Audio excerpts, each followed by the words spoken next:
World war 2 ಆದ್ಮೇಲೆ ಹೆಣ್ಮಕ್ಳಿಗೆ ಅವ್ರ ದೇಶದ ಒಳಗ ಅವ್ರ ಜನನ ಯಾಕೆ ಹಿಂಗೆ ತ್ರಾಸ ಕೊಟ್ರೆ? ವರ್ಲ್ಡ್ ವಾರ್ 2 ಟೈಮ್ದಾಗ Hitler ಯುರೋಪಿಂದ majority ಕಂಟ್ರೀಸಿಗೆ attack ಮಾಡಿಬಿಟ್ಟಿದ್ದ.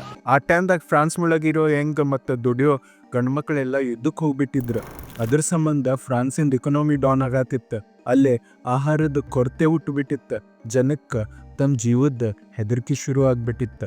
Nazi soldiers France ಒಳಗಡೆ ನುಗ್ಗಿ ಅಲ್ಲಿ ಅಡ್ಡಾಡತ್ತಿದ್ರು. ಆ ಟೈಮ್ದಾಗ ನೋಡ್ರಿ, ಫ್ರೆಂಚ್ ಹೆಣ್ಮಕ್ಳು ಊಟದ ಸಂಬಂಧ ತಮ್ಮ ಮಕ್ಳದ ಲೈಫ್ ಸಂಬಂಧ ಅವ್ರ ಈ ಜರ್ಮನ್ ಸೋಲ್ಜರ್ಸ್ ಜೋಡಿ ರಿಲೇಷನ್ ಇಟ್ಕೊಂಡ್ರೆ, ಅವ್ರಿಗೆ ತಮ್ಮ ಮನೆ ಒಳಗೆ ಆಶ್ರಯ ಕೊಟ್ರೆ. ಇವೆಲ್ಲ ಆಗೋಬೇಕಾದ್ರೆ ಕೆಲವೊಬ್ರು ಇದನ್ನ ಮಾನಿಟರ್ ಮಾಡತ್ತಿದ್ರು. ವರ್ಲ್ಡ್ ವಾರ್ 2 ಅಂತ್ಯ ಆದ್ಮೇಲೆ ಫ್ರಾನ್ಸಿಗೆ ಜಯ ಸಿಕ್ತ. ಬಟ್ ಈ 20,000 ಹೆಣ್ಮಕ್ಳಿಗೆ ನರಕ ಸಿಗೋ ಟೈಮ್ ಬಂದ್ಬಿಟ್ಟಿತ್ತು. ಏನ್ ಪೊಲೀಸ್ ಇನ್ವೆಸ್ಟಿಗೇಷನ್ ಇಲ್ದಂಗ, ಯಾ ಕೋರ್ಟ್ ಹಿಯರಿಂಗ್ ಇಲ್ದಂಗ ಪಬ್ಲಿಕ್ದಾಗ ಈ 20,000 ಹೆಣ್ಮಕ್ಳಿಗೆ ಎಳೆದು ಕರ್ಕೊಂಬಂದ್ರ. ಎಲ್ಲಾರ್ದು ತಲೆ ಬೋಳ್ಸಿದ್ರ, ಅವ್ರ ಬಟ್ಟೆ ಹರಿದ್ರ, ಮಖಕ್ಕೆ ಮಸಿ ಬಡ್ದ್ರ. ಕೆಲವೊಬ್ರಿಗಂತೂ ರೋಡ್ದಾಗ.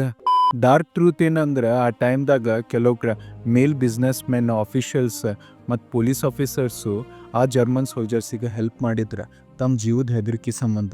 ಬಟ್ ಜನ ಯಾರೂ ಅವ್ರಿಗೆ ಹಿಂಸೆ ಕೊಡಲಿಲ್ಲ. ಯಾಕೆ ಬರೀ ಹೆಣ್ಮಕ್ಳಿಗೆ ಇಂಥ ಪನಿಷ್ಮೆಂಟ್ ಸಿಕ್ತ?